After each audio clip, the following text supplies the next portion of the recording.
Hello and welcome to the show. My name is Alex and this is TechFlow. Today I thought I'd bring you my top 5 most used tech items. Let's get straight into this. Wonderful thing to do.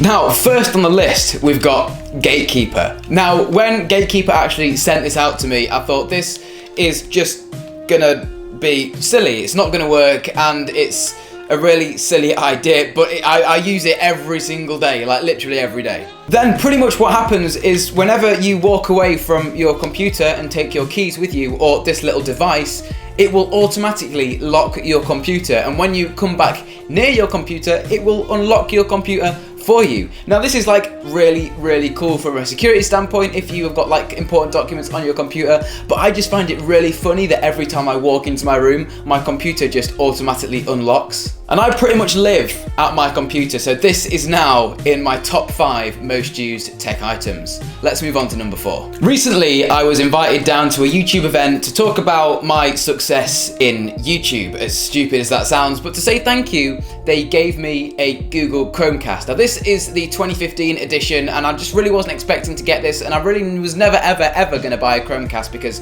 personally, I'm an Apple TV guy. So I took it home and it was sat here for a few days on my desk. I never even touched it, and I thought, right, I'm gonna plug it in and see what all the hype is about. So I plugged it in, set it up, used the Chrome app on my Mac, and it's just really awesome. Being an Apple TV user, I like to mirror my Mac screen to my TV screen so I can watch series on like Netflix and different things like that. But recently, that link between the Mac and the Apple TV it's got really laggy, and it's a bit like not really usable. So the Chromecast has a feature where you can actually mirror your Mac screen or your Chrome browser to your TV and watch Netflix and different things like that, and it just works perfectly. Like, I'm not even joking, it's like a full 30 FPS all of the time in 1080p. It's really cool. You can also do awesome stuff like mirror YouTube videos from the YouTube app on your browser or your mobile device, and even do cool stuff like listen to Spotify playlists if you've got like a home audio surround sound system and it puts a nice big cover art on the TV for everyone to see. So coming in at number 3, we've got the Onyx Caster. Now, I know probably all of you guys have got some Razer gear. You just have. Everyone has Razer gear. It's good stuff, don't get me wrong, but it's so overhyped. I've recently turned to Onyx, and I've been using the Onyx Nail 7000 mouse for the past year and a half at my PC, and it is one of my favourite mouses. Now that has a 7000 DPI sensor. Oh, you know, 7000, that's enough.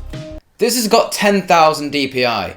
This is my new mouse of choice, and it's awesome. So coming along with that 10,000 DPI sensor, which is a 4G sensor by the way, it also has 4 programmable buttons, 2 on the top just underneath the scroll wheel and 2 on the side. So if you're playing an MMO type game, you can program those buttons to whatever command you would like. Now the reason I'm including Onyx in my top 5 is, as I've said, I've used their mouse for the last year and a half, and they've just sent me out their new one, and I can't wait to get it up and running. I just think everyone says, oh, let's get Razer because everyone uses Razer. I just think you guys should branch out a bit and try some other different peripherals. If you guys are using different peripherals, let me know what you guys are using in the comment section down below. I'm really hoping to, hopefully you guys are, you know, not Razer. Everyone uses Razer. Step away from the mainstream. Saying that, I myself do use a Razer keyboard, but what I'm saying is don't have all your peripherals Razer. Branch out a bit. There's so many other makes. You've got obviously Onyx, Logitech G series. There's so many other makes out there that do computer peripherals. Everyone just hypes about Razer. Come on, give these other people a go. Coming in at number 2, and this is a big one. I don't really think there's any point in me saying it, but portable battery packs. These things have saved me countless times. They are just incredible. So I've been using an iPhone 6 Plus for the past year and a bit now, and everyone knows the battery life on the 6 Plus is really good because of its size. It can fit a massive battery in it. When the 6S came out, I went and bought it, and I only got the small one because this is my business-work phone, and I didn't want another massive phone. So with this phone comes a worse battery life than what I'm used to with this phone. What I did was I reached out to Spigen and I said, look, can you please send me one of your battery cases? You know what, I've never even thought about this before, and I thought they're a really terrible idea because they put a load of bulk on the phone, but honestly, it's so cool. This phone lasts around 2 days without me even charging it, like 2 freaking days. It's just insane. And the massive thing, or the massive gripe that I had with battery cases is the added thickness that they put on the phone. I thought it would be really, really off-putting, and it just drove me not to get one. But once I put it on my phone, and it just really, you don't even notice it. Like when I'm using the phone, it actually makes it feel like a phone. I think these iPhones are too thin anyway, so I think the added bulk really aids when you're holding this phone, adds grip to it as well. You've got cutouts for your camera all done there, and it even charges with micro USB, which is awesome. So you know what, if you lose your lightning cable, don't go and spend £15 on another one, just buy a micro USB cable. You can charge your iPhone with it.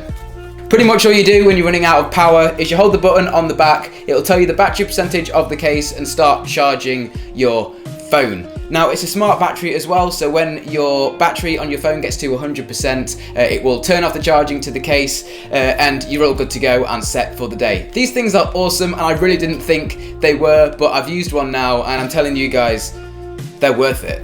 Say you've got a 5.5 inch phone, a phablet, and you don't want to put on it a battery case because, let's think about this, the phone's big enough as it is, you don't want to attach a battery to it, but you're going on a trip and you want a little bit of extra juice. Well, battery packs that have come down in price recently, they're like £20 for a 20,000 milliamp, which will give your phone around 6 charges. And they're awesome. They've got now smart technology in them, so they can actually detect what phone you've got and put the right amount of charge into your phone at a specific time. So say if you've got like a tablet, you plug your tablet in, it'll charge it at 2 amps. Say if you've got a phone, you plug your phone in, it'll charge it at 1 amps. So it's not going to wreck the battery of your phone. I'll drop some of the best ones in the description. As I say, they're just so cheap and they're really handy to have. I'd pick one up if I was you. So coming in at number 1 is Philips Hue. Philips Hue is my most used piece of technology. Yes, it's expensive, but once you buy into the ecosystem, you can't really get out of it. It's a little bit like Apple if you think about it. Now, I have my setup behind me. It's my prized possession. I love it. I've worked so hard on it, and it's a pretty famous setup now. This setup's had a lot of eyes on it on the internet, let's just put it that way. But the thing that makes this setup awesome is the lights behind it. Now behind it I've got 2 Philips blooms and 1 Philips LED strip. Now that is quite an expensive setup of lights, but just because of the fact of I can change the colour of them whether I'm in the house or out of the house. I can have different scenes set up for when I'm watching movies, playing games, just chilling, web browsing. You can share scenes with friends. You can have it so that when you arrive home, the lights know when you've pulled onto your driveway and they will automatically put the lights on for you. You can make it so that when you drive away, the lights go off. You can set certain timers so it wakes you up in the morning and puts like a sun light out of the Philips Bloom lights and it will wake you up as if the sun's rising. You can do stuff like timers, so say if you're on holiday, you can have the lights come on at random times, so somewhere between like 6 PM and 7 PM,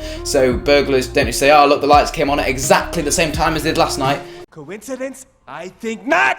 No, but seriously, the Philips Hue lights are absolutely awesome. This setup wouldn't be what it is today if it wasn't for Philips Hue. I use Philips Hue on the daily and they are awesome. I've even got some Philips Hue on my Christmas list this year because they are great lights. So that rounds up my top 5 most used tech.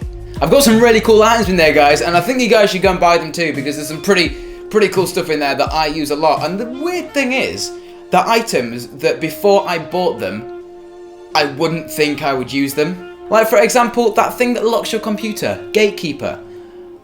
I didn't think I would ever need something like that, but it is just really cool. And same with the Spigen battery pack for my iPhone. I always thought that I just wouldn't like to have a battery on the back of my case. I thought it would make the phone too thick, but it just really doesn't. It honestly really doesn't. And also guys, let me know if you guys are using any other peripherals other than Razer. I'm really intrigued to find out what you guys are using in your own gaming setups. But for now, mine has been Alex, you guys have been awesome, and I'll catch you in the next episode.